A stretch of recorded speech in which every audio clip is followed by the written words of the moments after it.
ទស្សនភាពបាទបងប្អូនទៅថតភាពរបស់គុណទស្សនាលេងនៅតំបន់ផ្សារបោះដុំខាបងប្អូនស្គាល់ទេបាទបងប្អូនមកបាទអូស្អាតបងប្អូនតំបន់ផ្សារបោះដុំច្រើនមែនទែនបាទបងប្អូននៅប្រตูណាមនេះបាទបងប្អូនធ្លាប់មកស្គាល់ឃើញបាទបងប្អូនតាមនៅមិនក៏ឲ្យច្រើនមិនបាទបងប្អូនឯថតទស្សនភាពពេលថ្ងៃងាយឡើងបងប្អូនទស្សនាលេងបាទច្រើនបាទបងប្អូនច្រើនទៅបាទ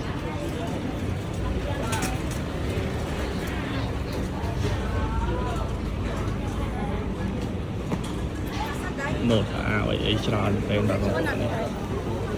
បាទ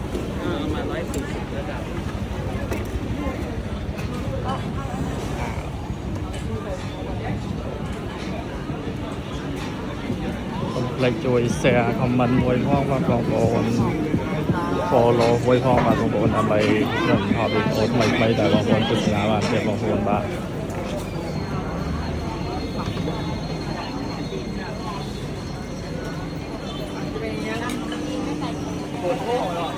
នេះចូលតំបន់ថាអាវហើយបាទបងប្អូននេះតំបន់